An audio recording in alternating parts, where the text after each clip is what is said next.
ముందు ఇంటికి రాగానే భర్త చేయాల్సిన పని ఏమిటంటే ఆఫీసు నుంచి ఇంటికి రాగానే భార్య ఉద్యోగం చేస్తున్నా సరే చెయ్యకపోయినా సరే బాగున్నావా, ఆరోగ్యం అది బాగుందా, మధ్యాహ్నం తిన్నావా, ఏం సరిగ్గా తినావు, ఆవిడ తిన్నా సరే అడగా, అది లెక్క. ముందు పలకరింపు ఇక్కడ. ఆఫీసులో మన గొప్పలు చెప్పుకోవడం కాదు. ఇక్కడ మనస్సుకైన బాధ కూడా ఒక్కోసారి చెప్పడం. అలా ఎందుకున్నామని అడగచ్చు కదా, అడగరు, ఊరికి కూర్చోబెట్టి వెళ్ళిపోవడమే. భార్య డల్గా ఉంటే అడగచ్చు కదండి, అలా ఉన్నామని అడగచ్చు. అడగాలని అనుకుంటుంది భార్య, కొడుకు అడగాలని అనుకోదు, తండ్రి అడగాలని అనుకోదు, తల్లి అడగాలని అనుకోదు, భర్త అడగాలని అనుకుంటుంది. భార్య దుఃఖాన్ని గమనించి భర్త అడగాలి. అది రాగానే భార్య పరిశీలనగా చూడాలి. ఏదైనా వణుకుతున్నట్టో బాధపడుతున్నట్టో నడకలో తేడా ఏమైంది ఏమైంది ఏమైంది అని మాట్లాడాలి. అక్కడ తండ్రి అవతారం ఎత్తాలమ్మా, భర్త కాదు, తండ్రి అవతారం ఎత్తాలి. ఓ తండ్రి కూతుర్ని పలకరించినట్టే పలకరించాలి.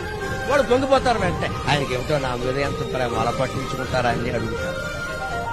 పరమానందంగా ఉంటుంది.